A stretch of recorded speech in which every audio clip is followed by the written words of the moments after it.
दोस्तों खुशखबरी, आज हमारे जवान खुश हैं। तिरंगा लेकर के रोडों पर उतरे थे, अपने हक के लिए लड़ रहे थे, लेकिन सरकार झुक गई है और सैनिक जीत गए। उन्होंने कहा है कि हमने देशभक्ति नहीं छोड़ी थी। खुशखबरी का लड्डू मिल रहा है धरना स्थल पे। वीडियो बना के डालिए।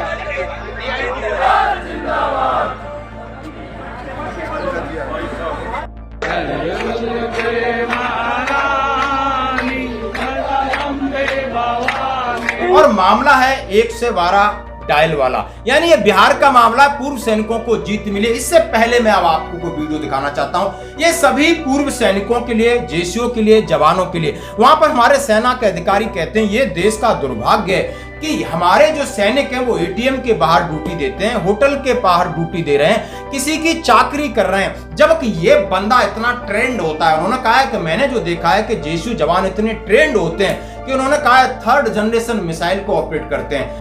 ऑफिसर्स जब फौज छोड़ के बाहर आते हैं तो ऑफिसर्स के लिए बहुत अपॉर्चुनिटी होती है, क्योंकि they are also articulate, good communicators, exposure is मोर।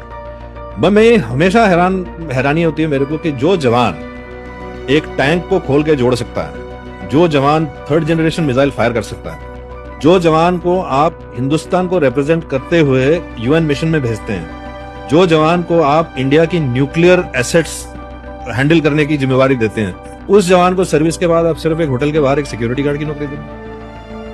उस जवान में इतनी कैपेबिलिटी है, वो इतना कुछ कर सकता है, उसको लेवरेज करने की बजाय उसको एक सिंपल सिक्योरिटी गार्ड की नौकरी देना मेरे हिसाब से नेशनल वेस्टेज है। क्योंकि उस जवान को बना के तैयार करने के लिए कितने करोड़ों का खर्चा हुआ है वो शायद लोगों को पता नहीं है। एक जवान को ट्रेन करने के लिए लाखों का खर्चा होता है। फिजिकल फिटनेस, मेंटल रोबस्टनेस, हथियार की training, team working, engineering, signal, communication, ये सब सीखने के बाद वो एक सोल्जर बनता है। एनजी इक्विपमेंट या न्यू जनरेशन इक्विपमेंट को हैंडल करते हैं, न्यूक्लियर वेपन्स को हैंडल कर रहे हैं। और आज समझ सकते हो, यानी हर उनके पास एक लीडरशिप की क्षमता है, उनके पास अनुशासन है, उनका बेहतर फिजिकल है, बेहतर सोच है, देशभक्ति की भावना है। लेकिन दुर्भाग्यवश इनका इस्तेमाल 5 और 10,000 एटीएम के बाहर, होटल के बाहर किया जाता है। यह नेशनल वेस्टेज है। उन्होंने कहा आप इनका बेहतर यूटिलाइजेशन कर सकते हो, क्योंकि अफसर बेहतर एक कम्युनिकेशन होता है, उसके पास अंग्रेजी होती है, प्रेजेंटेशन होता है, और उसको इसी बातों के जरिए उसको लाखों की नौकरी होती है, और जो हाथ से काम कर रहा है उसको हजारों की नौकरी होती है। यह दुर्भाग्य की बात है। लेकिन ये आप वीडियो सुनने पे अब मैं आता हूं बिहार का एक बड़ा आंदोलन जो कि हमारे सैनिक लगातार, यानी emergency response supporting system ERSS अंतर्गत डायल 112 के पूर्व सैनिक चालकों को बिहार पुलिस चालक भर्ती में कोटे के आधार पर बहाल करने की मांग थी, और वो मांग पूरी हो गई है। हाँ जी दोस्तों, मांग पूरी हो गई है। सैनिक लड्डू खिला रहे हैं और बहुत खुश हैं। पिछले 3 महीने से लगातार उन्होंने रोड के ऊपर धरना प्रदर्शन किया और फौजी वेशभूषा में, हाथ में था तिरंगा।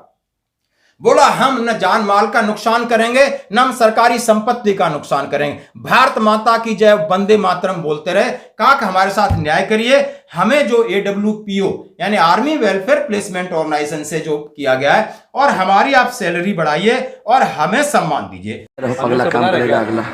भारत माता की, भारत माता की, भारत माता की,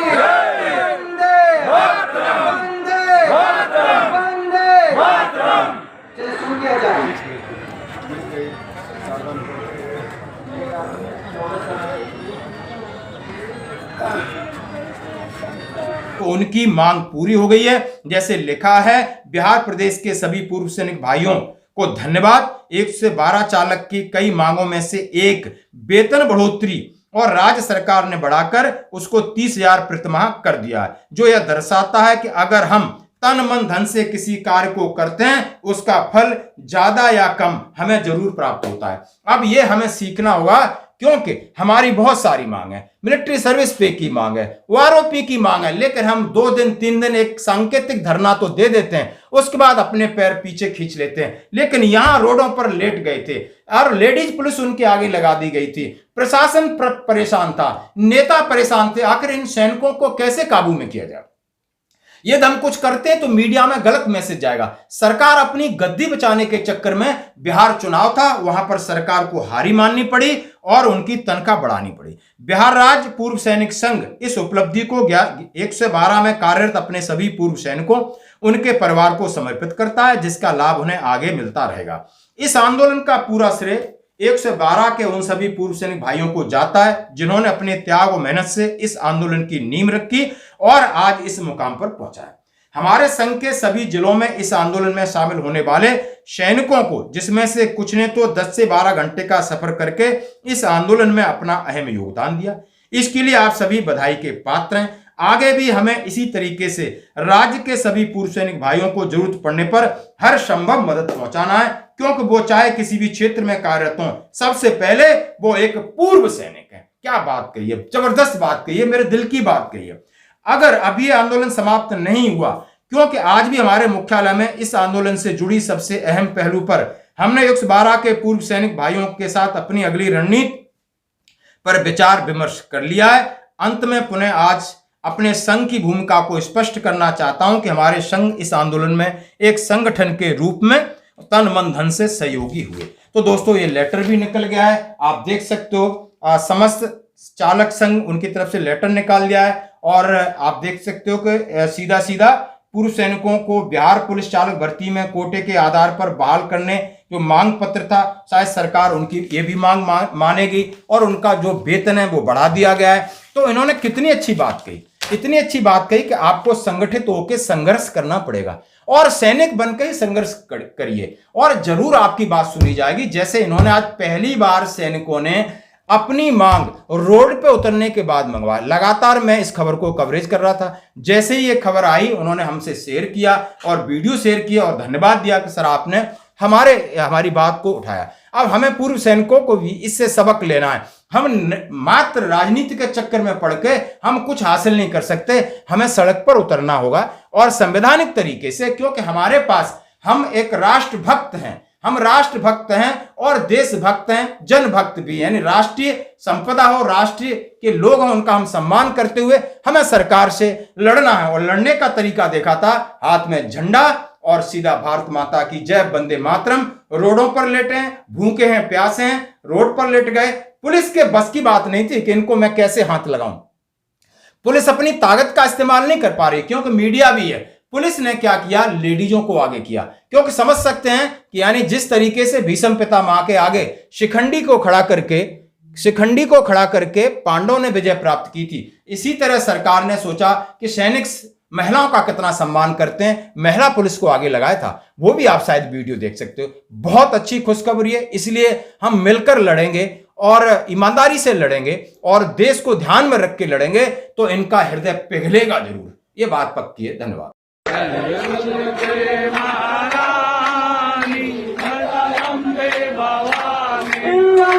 भवानी मैया अम्बे भवानी जगदम्बे भवानी, अम्बे भवानी मैया अम्बे भवानी जगदम्बे भवानी, अम्बे भवानी मैया अम्बे भवानी जगदम्बे भवानी, अम्बे भवानी मैया अम्बे भवानी जगदम्बे भवानी। जय दुर्गे महारानी माता अम्बे भवानी, जय दुर्गे महारानी मैया अम्बे भवानी। जब मैया कैलन कमला सवारी, जब मैया कैलन कमला सवारी, कमला सवारी मैया कमला सवारी, कमला सवारी मैया।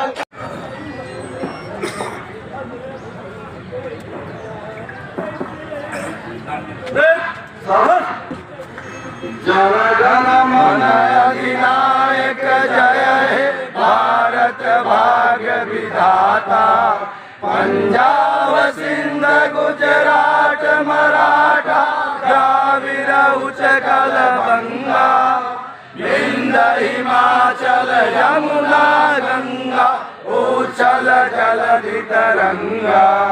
तब शुभ नामे जागे, तब शुभ आशीष मांगे, गाए तब जय गाथा।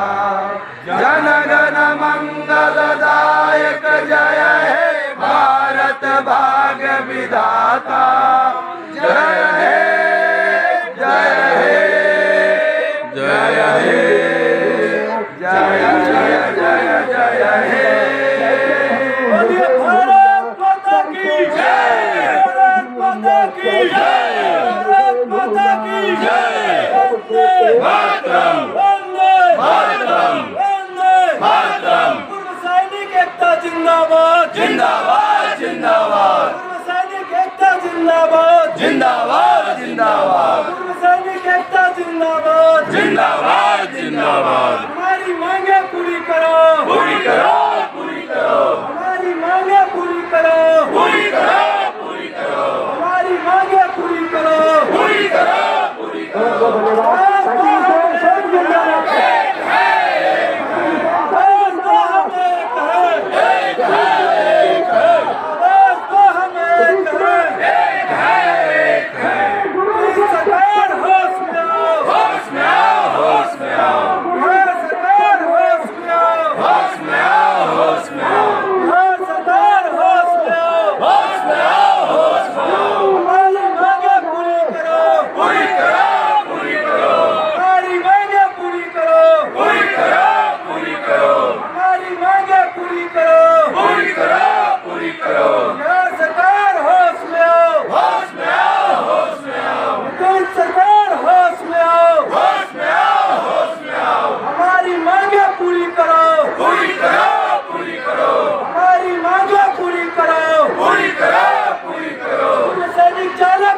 जिंदाबाद